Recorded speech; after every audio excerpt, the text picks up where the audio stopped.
bem, Marco, uma alegria agora poder dividir com você essa oportunidade de falar um pouco da palavra de Deus e daquilo que Ele tem dito a nós, não é? Agora, é bom que você se apresente, né? Eu nunca gosto de apresentar as pessoas porque eu acho que nunca faço justiça a elas, né? Sem contar que corro risco, às vezes, de falar alguma coisa que não é muito do agrado do apresentado e esquecer outra que talvez ele gostaria que fosse enfatizada. Então, o que eu posso dizer para você é que você está aqui como um servo de Deus, como um amigo da comunidade Batista em Moema, já que você tem tantos amigos aqui também, né? Então, por favor, faça uma apresentação sua para quem não conhece você. Bom, para quem não conhece, eu sou Marco Aurélio e isso aqui é o suficiente, gente. Marco Aurélio, amigo de pessoas dessa comunidade, tenho bons amigos aqui. E eu espero, vou te dizer uma expectativa que eu tenho para hoje. Toda vez que eu abro a palavra de Deus, eu tenho uma expectativa que aquela palavra encontre um lugar seguro no meu coração, que ela frutifique e que ela mude o que eu sou. Eu sempre peço a Deus que quando a gente vai orar, que Ele alinhe todas as palavras, toda a minha oração à vontade dEle. Então, para este dia de hoje, o que eu quero, o que eu desejo e a minha oração é que tudo o que vai acontecer nesse tempo que nós vamos estar juntos esteja alinhado à vontade de Deus e que todas as palavras que nós vamos falar aqui, ela ecoe no seu coração e ela frutifique para a glória de Deus. E é o meu desejo. Marco, antes de nós começarmos a falar sobre isso, eu quero dar para você um pequeno panorama do que é a CB Moema nesse tempo de pandemia. Nós já estamos há quase 6 meses nessa realidade que ela já, inclusive, deixou de ser de exceção, porque ela já se tornou a nossa realidade. Mas quando ela começou, ela era uma coisa absolutamente nova. Eu lembro de uma conversa com o pastor Paulo Moreira, em que ele disse: eu gostaria muito de ter experiência para compartilhar com você sobre isso, mas eu nunca vivi isso que nós estamos vivendo. E foi assim então que nós pensamos em como alimentar a nossa comunidade, manter a comunidade unida apesar do distanciamento, e lançamos naquela ocasião a campanha É Tempo de Esperança, porque quando havia aquele luto reiterado, parece que haviam apagado o nosso futuro, então era preciso lembrar a esperança. E depois daqueles 40 dias de jejum e oração, nós começamos a falar então sobre essa nova vida em Cristo, que tem a ver com aquilo que a Bíblia nos apresenta em Cristo, mas tem a ver também com a nova vida, um novo jeito de ser, um novo jeito de se relacionar. E nessa nós já estamos há quase 6 meses. Uau. Não é? Muitas mudanças, muitas transformações, mas as principais transformações são exatamente aquelas ocorridas em nós. E por isso entendemos que era importante enfatizar aquilo que Deus está fazendo em nós através de uma nova vida. E eu lembro que quando convidei você e fiz o convite para falarmos sobre esse texto de João 10:10, a sua reação foi imediata, de muita alegria, por causa deste texto, não é?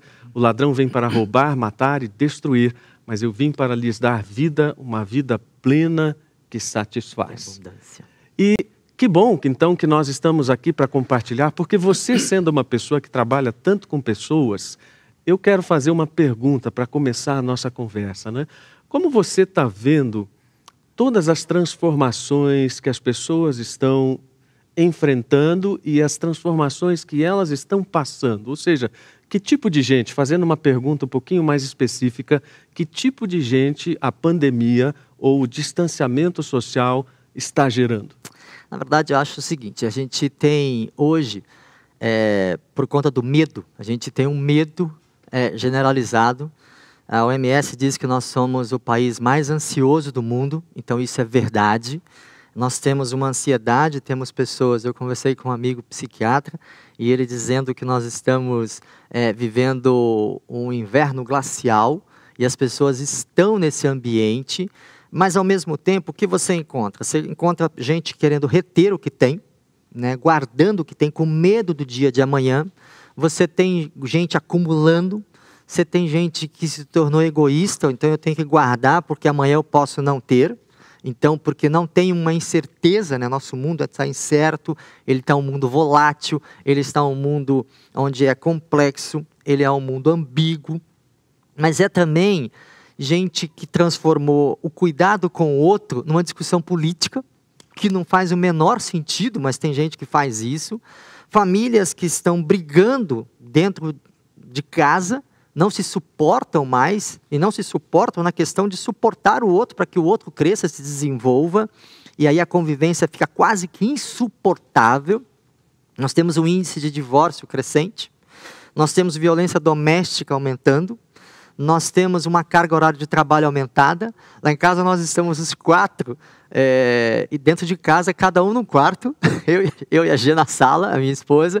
Então nós trabalhamos, e aí você percebe que você começa a trabalhar às 7 da manhã. Então como a gente muda os horários de acordar, a minha esposa acorda às 5, e aí vai acordando um, acordando o outro, aí minha filha começa para a faculdade, então vai na próprio quarto dela, então até a 1h30, meu filho até 1h30 da tarde, e aí você tem uma dinâmica diferente, e de repente você não percebe que às 7 da noite, 8 da noite, você está trabalhando, porque você está ali no notebook, você vai, e as pessoas estão assim, mas, né? As pessoas... Marco, desse jeito que você está falando, rapaz, logo vai ter gente até no chat dizendo que você só está falando coisa negativa. Não, calma aí, gente, calma aí, que tem coisas boas, tem muita coisa boa acontecendo, bom. Mas tem pessoas hoje que buscam o culpado. Né? Quem é culpado disso? Quem tirou a minha felicidade? Quem tirou o meu futuro? Não, não é isso. Mas tem coisas muito boas acontecendo. Por exemplo, nesse ambiente, nós temos pessoas que entenderam a palavra generosidade. Que tem, você coloca aqui, numa música aparece, mas generosidade, que não dá para eu guardar e reter. Que eu preciso agora olhar para o próximo e dizer, ó, aquilo que é meu também é seu. Não tem nada meu aqui, ele é seu. Então tem gente que essa questão de generosidade está integrada ao que ele é. Faz parte dele. Não é algo que é um atributo. Não, ele é a generosidade. E ele se torna solidário por onde anda e por quem ele encontra. É gente que abre o coração e estende a mão. Então nessa quarentena, nessa pandemia, também surgiu isso. Eu recebo pessoas, por exemplo, que dentro do WhatsApp, que tem colocado, por exemplo, dia após dia, distribuindo cesta básica, distribuindo marmitex, indo para a rua cuidando dos mendigos que não têm condições de ter o que comer, dos menos favorecidos, levantando bandeiras de causa, né? Bandeiras que são nossas como cristãos. Não é uma bandeira. Quando eu olho para o menos favorecido, é a minha bandeira. Né? Pessoas que de fato simbolizam hoje compaixão, que não é apenas a empatia, eu vou compreender a dor do outro. Não, mas eu vou me mobilizar para diminuir essa dor e para transformar essa dor. Né? Eu vou lá e ver o que eu posso fazer com isso. É mãos que tocam e fazem o bem. É gente que coíbe o mal e promove o bem. Então a quarentena também trouxe isso à luz. Trouxe gente que está disposto hoje a coibir o mal, dizer chega, mas promover o bem.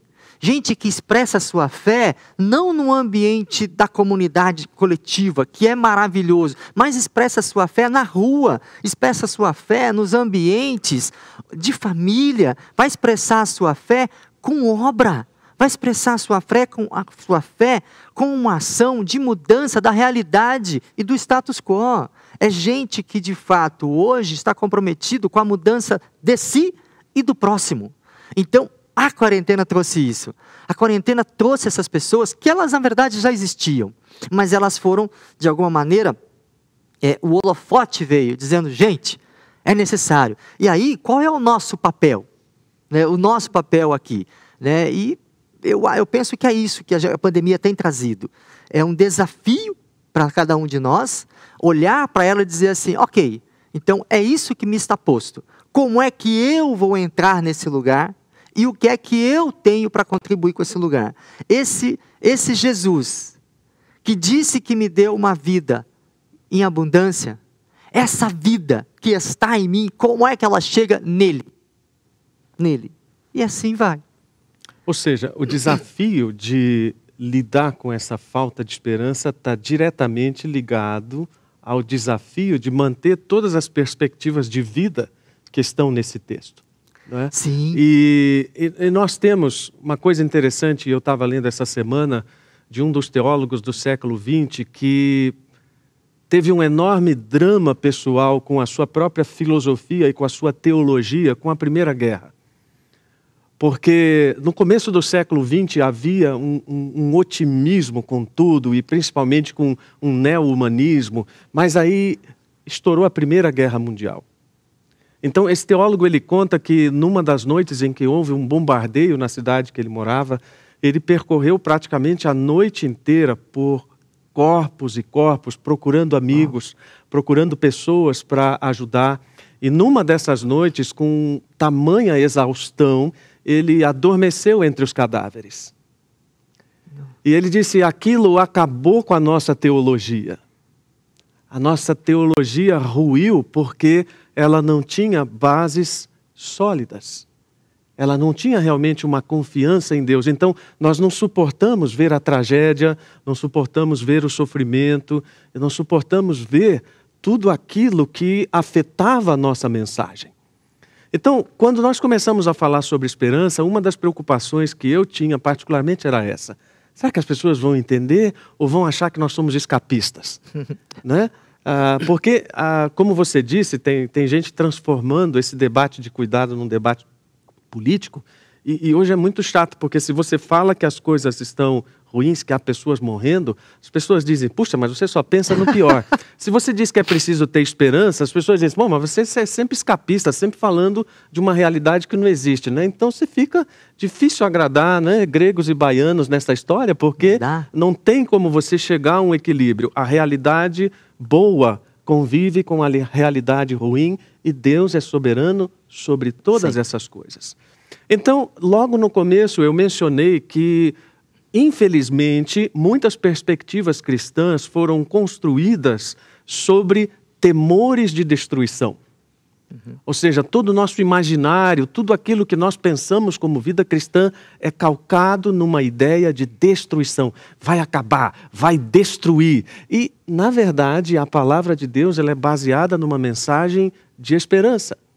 E naqueles primeiros domingos eu enfatizei muito a mensagem de um teólogo que é chamado o teólogo da esperança. E ele diz, independentemente deste mundo ter fim ou não, independentemente da maneira como ocorre este fim, a afirmação da fé cristã é, o futuro de Deus já começou. E esse futuro é de esperança. E uma frase que alimentou muitas pessoas da comunidade, eu digo isso porque houve retorno, é que esperança é Deus reinventando a vida dentro da gente. Eu sei de algumas pessoas que tiveram isso ecoando no seu coração, e essa foi uma mensagem que ajudou a renovar todas as forças e disposições quando os problemas eram grandes. Então, a moral da história desse nosso começo de diálogo é que nós estamos nos tornando pessoas diferentes do que éramos. Eu concordo com você, e eu e minha esposa temos conversado bastante sobre isso. A pandemia, na verdade, revelou aquilo que as pessoas são. Né? O pior e o melhor. Exatamente. O pior e o melhor de cada um. Então, as famílias que estavam em desequilíbrio, a pandemia, ela evidenciou esse desequilíbrio. E isso tornou, obviamente, tudo muito difícil. Mas não dá para negar, por mais que a gente tenha essa perspectiva, que nós nos tornamos outras pessoas. Então, a outra pergunta que eu faço para você é, que tipo de gente nós estamos nos tornando no meio desse caos? Embora possa parecer uma palavra muito forte, mas é uma palavra adequada, não é? Onde a ordem está sendo destruída, vamos dizer, para que novas coisas sejam construídas. Então, que tipo de gente a gente está se tornando? Eu gosto da palavra caos, caótico, porque eu acho que essa ideia de trabalho é cooperar com Deus para colocar ordem no caos. Então, o meu trabalho, o seu trabalho, é cooperar com o Pai para colocar ordem no caos. Isso, na verdade, é Paul Stevens, do Regent College. E isso é interessante, porque o que eu e você estamos nos tornando no meio do caos? A minha voz, que voz é essa no meio do caos? A minha mensagem, que mensagem é a minha no meio do caos? Né? Que tipo de gente eu estou me tornando enquanto eu estou no meio do caos? Quais são os meus medos? O que ecoa no meu coração nesse momento? Eu temo o quê? Porque se de fato, quando eu olho, eu vim para que tenham vida, e vida em abundância. E se você lembrar das canções que nós cantamos, Ele continua sendo bom, Ele é Deus. O que eu preciso aprender é confiar. Gente, e se eu pegar o esperançar, ou o esperança, mas se eu tornar num verbo esperançar, esperar é quando eu sofro a espera. Então eu sofro o tempo. Mas esperançar é eu saber quem é o Deus que eu creio e saber que Ele está lá. Não existe um lugar onde Deus não está. Ele está lá, Ele está aqui. O Salmo 139 vai dizer que Deus, que Ele me teceu desde o ventre da minha mãe. Então Ele sabe quem eu sou, Ele sabe quantos fios de cabelo eu tenho, Ele sabe os meus dias, e Ele sabendo os meus dias, o que acontece? Quando Ele sabe disso, Ele me tem nas mãos dEle. Ele está sobre mim, Ele está na minha frente, Ele está por trás de mim. Então, a minha voz é uma voz de esperança. Então, que tipo de pessoa eu estou me tornando? Eu não sei que tipo de pessoa você está se tornando. Mas eu sei te dizer que tipo de pessoa você pode se tornar. Ter uma voz de esperança, ter uma mensagem de amor, entender que os seus medos são naturais, mas que sentimentos e pensamentos não são você. Eles são seus, mas você pode observá-los. Mas eles não são você. E propor alguém que está sustentado pelo Pai, e quando olha assim, o Senhor é meu pastor e de nada tenho falta. Porque a gente aprendeu, o Senhor é meu pastor e não vai me faltar nada. E não é de nada eu tenho falta, porque o pastor me é suficiente no caos. Então, como é que a tua fé te sustenta nesse momento? Como é que a sua fé num Deus que te prometeu cuidar de você e estar com você sempre, como é que neste momento você olha para isso e olha para a sua fé e diz, ok, essas são as circunstâncias que eu estou envolvido. Então, nessas circunstâncias, que tipo de homem, de mulher eu vou propor? Eu serei. Eu penso que a pandemia está fazendo isso com cada um. Mas espera aí, deixa eu ver se eu entendi direito. Sua conclusão é que nós estamos nos tornando pessoas mais confiantes em Deus ou menos confiantes em Deus? Eu acho que as duas coisas. Eu acho que tem gente que de fato está entendendo, ok, eu vou tomar a liberdade aqui e fazer assim, eu estou aqui, a câmera vai até, não sei se vai me pegar, mas aqui, eu estou aqui, eu estou firme, e Deus é a minha rocha, é nesse lugar que eu estou. Eu sei por onde eu ando, eu sei a quem eu sirvo, e então eu me torno cada vez mais parecido com o Cristo que eu sirvo. E faço pelo Cristo aquilo que eu tenho que fazer. Então eu sou mais parecido com Ele e faço por Ele. E aí então eu vou me tornando aquilo que Ele quer que eu seja. Agora, alguns de nós, em meio a tudo isso, e acostumados com um Deus que só eu lanço pedidos, Ele me dá a resposta, nessa hora minha fé, opa, cadê? O Deus liga, desliga. Né? Então é como, se Ele desliga, desliga, o meu filho diz, pai, tô on ou tô off. Né? É assim que eles brincam, mas assim, como é que eu faço isso? Como é que eu lido com isso? Então acho que nós temos as duas coisas nesse ambiente. Mas o tipo de gente que eu estou me tornando, você precisa responder. Que tipo de marido eu estou me tornando? Que tipo de esposa eu estou me tornando? Que tipo de filho eu estou me tornando? Que tipo de trabalhador eu estou me tornando? Uma vez que eu fico em casa agora, e necessariamente eu não tenho ninguém me fiscalizando. Então, que tipo de gente este ambiente está fazendo comigo? O que eu estou me tornando nesse ambiente? Agora, você falou sobre o referencial de Cristo e como nós devemos nos tornar cada vez mais parecidos com Cristo, não é? Então eu faço outra pergunta para você. Pensando nisso, como é que eu e você e todas as pessoas que estão nos ouvindo estão lidando com as outras pessoas? Não é? Porque nós tomamos por base o texto de João 10, estamos falando sobre ele, introduzindo aí o assunto, vemos que em João 10 a ênfase é em Jesus como o bom pastor, aquele que cuida. Vimos que nós devemos ser semelhantes a Cristo. Então, como é que nós nos tornamos semelhantes a Cristo? Cuidando de outros. E num momento em que cada vez mais há pessoas precisando ser cuidadas. E como? Como é que você vê isso? Eu acho que quando você... Essa é uma pergunta de... O que você está fazendo com as pessoas que dizem que te amam? Ou com as pessoas que estão próximas de você? Numa quarentena, basicamente você tem a sua família com você. Eu saí de casa em 150 dias, eu acho que talvez umas 7 vezes. Puxa, você está levando mesmo a sério esse negócio, seríssimo, hein? Seríssimo. 7 vezes. Hashtag fica em casa para você. Fica em casa e tal. Você viu que na hora como é que é o nome do menino que foi colocar... Me perdoa. Ney. O Ney. Foi colocar o microfone. Ele falou, não, você fica tranquilo que eu passei álcool gel, passei tudo. Eu falei, não, tudo bem, você tá ok? Então assim, 7 vezes eu saí de casa. Então eu preciso olhar para o Caleb, para a Lídia, para a Gê, minha esposa, e dizer, cara, o que eu estou fazendo com essas pessoas? Então, o que eu estou fazendo com essas pessoas? Como é que eu estou vivendo com um menino de 16 anos que está dizendo, pai, eu não aguento mais ficar com você, está demais, pai. Eu amo você, mas está demais ficar só com vocês.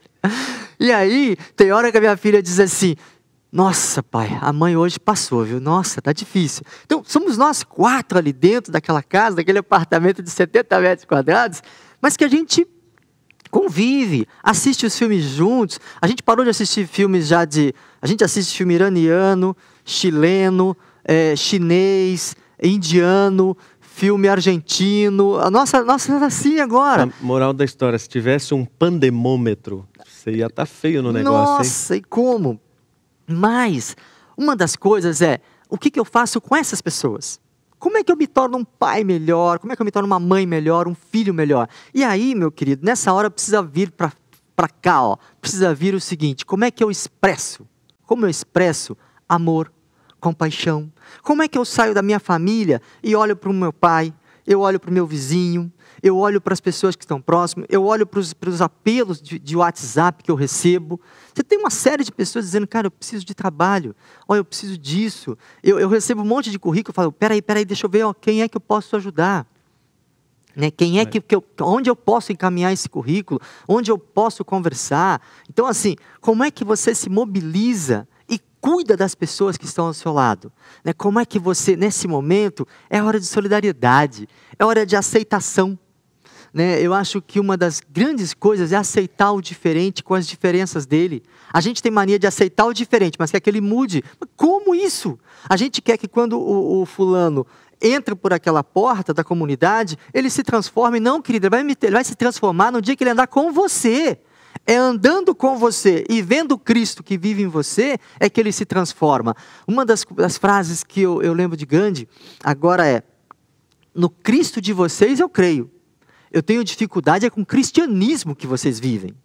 Cara, isso é vergonha pra gente. Isso é vergonha. Porque mostra como a gente não sabe cuidar das pessoas que a gente diz que ama. Porque nós cristãos dizemos que nós amamos.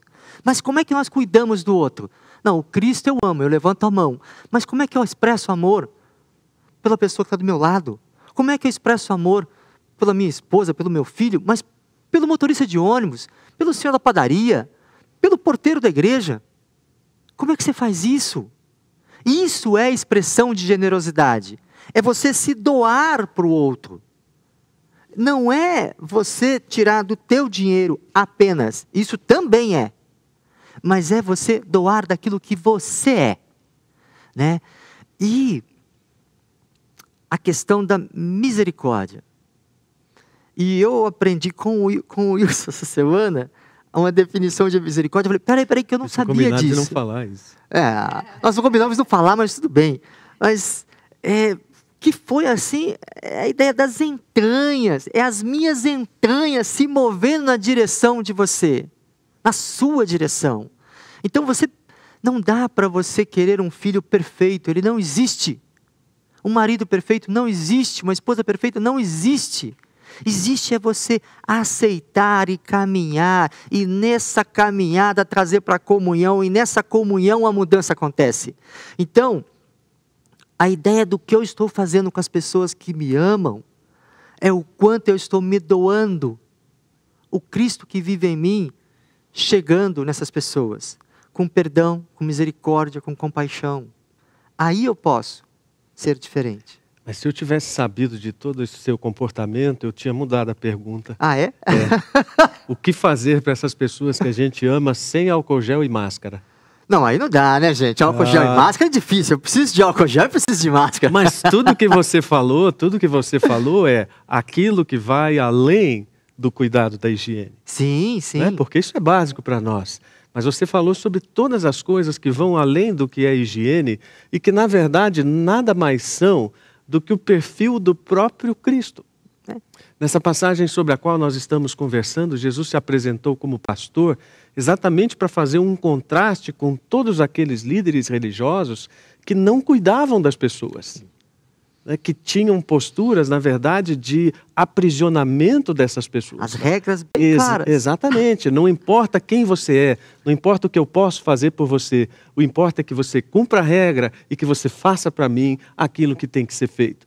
Então, quando Jesus se coloca como bom pastor, ele está usando todas as figuras de linguagem para dizer, não é isso, mas é aquilo que eu estou mostrando para vocês.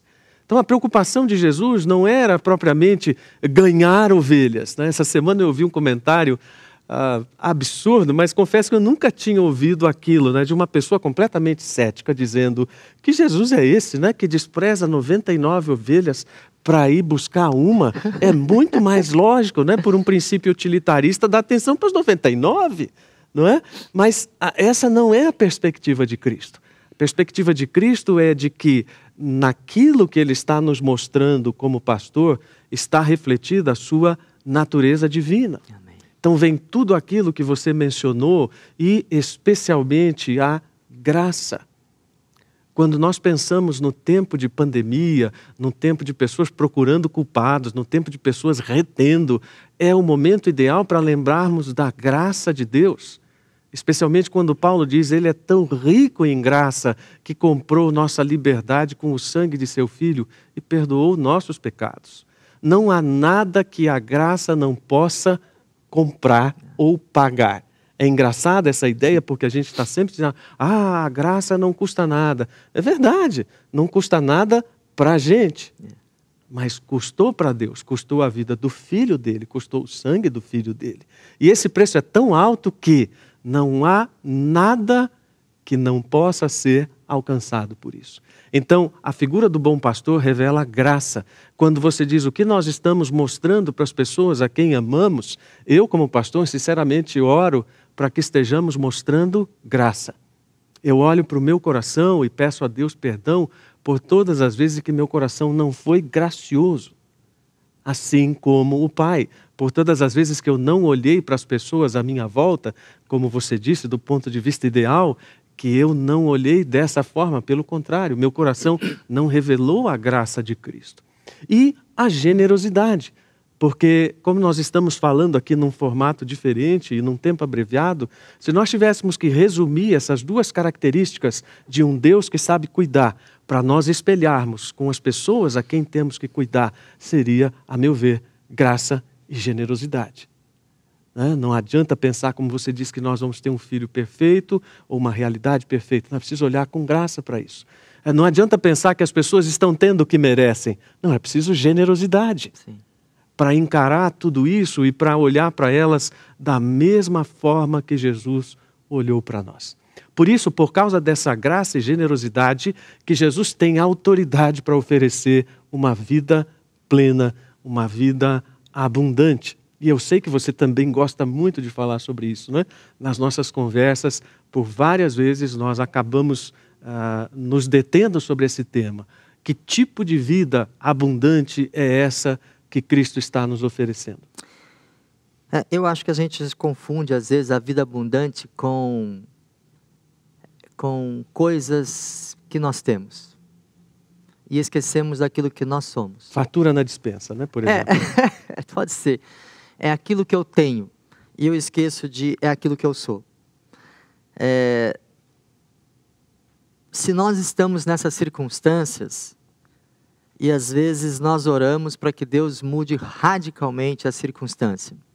E aí Deus está olhando para você e dizendo assim, mas meu filho, eu estou aqui para mudar você, para que você vá na circunstância e mude a circunstância. Porque Deus pode mudar tudo, tudo e todos na hora que Ele quiser. Mas o que Ele quer mesmo é mudar eu e você. E dizer o seguinte, mude a circunstância. Vá lá, meu filho. Entenda que você é o meu filho amado. Essa é a sua identidade. Você é o meu filho amado. 2, entenda que eu sou. Se você é meu filho amado, eu sou o teu pai, querido. E nada vai te faltar. Vá tranquilo. Eu vou suprir todas as suas necessidades. Então você sabe quem você é e você sabe quem é o teu pai. E você encara a vida desta maneira. E encara a vida, encara a circunstância, a realidade do jeito que é, sabendo que Deus deu aos homens o mundo. Está aqui, é nosso. E se ele é nosso, nós invadimos as circunstâncias, quaisquer que forem. Nós vamos invadir as circunstâncias sendo os braços do Pai, a compaixão, a generosidade, sendo amor, sendo aceitação. Nós vamos invadir o mundo porque nós somos do time do Cordeiro. Nós somos do time do Cordeiro, e o time do Cordeiro invade o mundo e as circunstâncias, sejam elas quais for, simplesmente para dizer, esse é o jeito de ser gente. O jeito de ser gente é o jeito de ser Cristo. E o Cristo, o meu papel e o seu, é ser mais como Cristo e fazer mais por Cristo. Esse é o meu papel. Então eu sei quem sou, eu sei quem é o meu Pai, e eu sei qual é a tarefa que Ele me deu.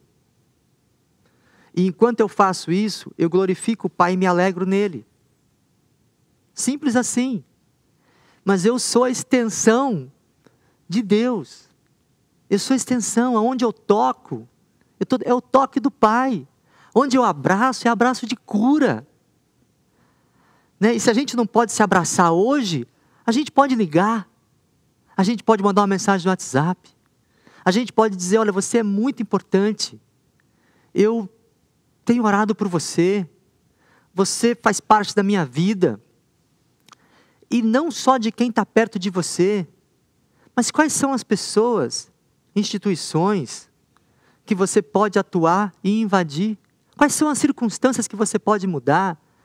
Eu vou para um outro ambiente, empregado, empregador, trabalhador. Quais são as circunstâncias que você pode mudar? Sendo um pequeno Cristo. Sendo um pequeno Cristo. Então, nesse ambiente de caos que a gente vive, nós precisamos de homens e mulheres, jovens, adolescentes, que invadam o mundo com generosidade, com amor, com aceitação, com perdão. E que as circunstâncias, meu querido, Deus não vai mudar. Mas Ele colocou na tua mão e na minha mão para que nós mudemos. Porque nós somos filhos dEle. Então, esse é o nosso papel. É esse o nosso papel. Essa palavra é muito importante, porque eu penso que há muitas pessoas hoje questionando Deus, dizendo, Deus, por que você não acaba logo com isso? Por que tem gente você questionando não dá um Deus jeito? para que Deus não acabe logo com algumas pessoas. Isso. Fala, cara, você devia falar assim, Deus, por que o Senhor não nos faz capaz de ir lá e falar do Cristo que nós amamos? Porque a gente vai abraçar esse bendito, a gente pode discordar dela, a gente pode, mas eu não posso não amar, gente. Eu não posso não amar, eu não tenho o direito de não amar. Eu posso não gostar, mas eu jamais teria o direito de não amar o próximo. E o próximo, ele é diferente de mim. Ele discorda de mim, ele crê em coisas diferentes de mim, não importa, mas ele sempre será amado por mim. Isso tem que estar claro, porque Deus é amor, e Ele ama através de quem? de você, de mim. Ele ama dessa forma. Mas isso é incômodo, exatamente porque exige uma mudança de atitude em relação à minha pessoa. Eu preciso mudar. Toda mensagem que mexe com aquilo que eu preciso mudar incomoda. Então, nós esquecemos o óbvio, e o óbvio é, se você faz aquilo que sempre fez, você sempre será aquilo que sempre foi. Então, o convite de Jesus para uma nova vida, ele parte da premissa que você vai precisar mudar de atitude. E por aí você vai percorrer caminhos que talvez você nunca tivesse imaginado. Por isso eu fiz aquela pergunta para você, né? Essa é a vida que você imaginou viver? Não, não é a vida que nenhum de nós imaginou viver. Mas nós precisamos ter essa certeza de que nenhum caminho que nós percorremos está fora do controle ou fora da vontade de Deus. Marco-Aurélio, é chato dizer isso, mas está na hora de terminar a nossa conversa. Podia continuar, né? Mas... Por incrível que parível, a gente já falou mais de 30 minutos, viu? A gente ficou brincando e dizendo como é que a gente ia fazer para controlar o tempo. E eu disse para o Marco, não precisa controlar, a gente vai falando, vai falando. A única coisa que pode acontecer é que as pessoas vão desistir de assistir o culto, elas vão embora, elas já deve estar almoçando, né? Gente, na hora do almoço, vocês não terminaram, desculpa, para de falar, né? Mas para a gente terminar, como é que a gente poderia resumir essa questão em 3 grandes mensagens para quem está nos ouvindo? Aquilo que nós conversamos em horas, vamos sintetizar aqui em poucos minutos. A primeira delas qual seria? Vou deixar o Wilson bravo comigo, né? Porque ele colocou lá um negócio, eu vou na outra linha aqui, ó. Eu acho que você precisa fazer algumas coisas. Você precisa perguntar que tipo de pessoa você é e você está se tornando. Se olha no espelho e pergunta isso. E se você não tem coragem de responder, pergunta para Deus, Deus, que tipo de gente eu estou me tornando? É isso mesmo que o Senhor estava esperando de mim? Então preste atenção, que tipo de gente você está se tornando? Pergunta para o seu filho isso, para sua esposa. É fácil, eles vão responder. Nossa, você não tem noção. Segundo, o que você está fazendo com as pessoas que estão ao seu redor? As que dizem que te amam e as outras também que não dizem isso. O que você está fazendo com essas pessoas? Como é que você está cuidando de cada uma delas? E terceira pergunta, o que você está contribuindo para que este mundo que Deus te deu, você está fazendo ele ser melhor? O que é que você está contribuindo para que este mundo que me foi dado de presente a você também, e hoje é um presente esse domingo, o que nós estamos fazendo para que ele seja um lugar melhor? Porque se Jesus é o bom pastor, se ele me deu uma vida em abundância, como é que eu expresso isso em mim, no meu próximo e no mundo? Como é que eu faço isso? Essas são perguntas que quando eu tenho... Eu disse à minha filha essa semana o seguinte, falei, filha, a gente só consegue viver se a gente confiar em Deus e descansar em Deus. Passar esse momento, a gente tem que confiar e descansar. Aí ela olhou para mim, e quando não dá? Eu falei, diz para ele com todas as letras que você não consegue confiar nele, que você não consegue descansar nele, filha. Ele não tem mimimi, ele não tem milindre com você. Fala, pai, eu não consigo confiar no Senhor, eu tenho muita dificuldade, porque as coisas parecem que estão indo fora de controle. Mas diz para Deus, porque Ele te ama e Ele continua sendo bom. A coisa explica por que ia ficar bravo. Porque eu dei uma mudada ali e tal, né? Então, mas isso já estava no nosso script. Então tudo bem, né? então tá bom. Isso já estava no nosso script. Porque tudo isso que você falou está plenamente relacionado à nossa conversa, que durou pouco mais, meia hora, mas durante a semana foi muito mais tempo, lembrando desse Jesus que é o bom pastor, desse Jesus que é a porta, mas principalmente da vida abundante que Ele oferece e da qual nós vamos desfrutar se entendermos que precisamos mudar. Então, neste momento, nós vamos orar juntos para que Deus transforme não as circunstâncias propriamente, mas o nosso coração, a forma como nós estamos enxergando aquilo que está à nossa volta, a forma como nós estamos cuidando das pessoas que amamos e a forma como estamos construindo as nossas vidas baseadas na fé e na esperança em Cristo, ou não. Vamos orar juntos. Senhor, obrigado por este tempo que é também um tempo de fechamento de uma fase, essa fase em que nós lidamos com o desconhecido. Amém. uma coisa que a nossa geração não tinha experimentado. E então vieram as mensagens de fé, de esperança, fazendo ecoar tudo isso que a palavra diz no meio da dor, do luto, da desesperança e da falta de perspectiva. Então, Senhor, nesta manhã, depois de tanto tempo meditando por isso, nosso pedido é um pedido bem simples e humilde. Muda o nosso coração. Amém, Jesus. Que essa nova vida que o Senhor está oferecendo seja vista em nós e seus reflexos alcancem as pessoas que estão à nossa volta. Amém. Que a tua graça, que a tua generosidade sejam nossas por extensão. Amém. Que a tua figura de bom pastor, de alguém que sabe cuidar e amar como ninguém, também nos contagie para que sejamos bênção nos lugares onde estamos. Amém. Pai, obrigado por termos sido desafiados nesta manhã. Obrigado pela vida do Marco Aurélio, da sua família. Pedimos que o Senhor continue cuidando deles e protegendo em todos os desafios que eles enfrentam. Também pedimos pelas famílias da CB Moema, para que elas realmente dependam do Senhor. Sim, Jesus. E que as orações que são elevadas ao Senhor sejam feitas em consonância com tudo isso que nós dissemos, que vem da Tua Palavra. Ensina-nos a confiar, ensina-nos a lembrar que o Senhor é bom, ensina-nos a lembrar que o Senhor não nos desampara e que o Senhor cuida de nós e continuará cuidando. Nós oramos no nome desse bom pastor, com a nossa fé renovada nesta manhã. Amém. Amém.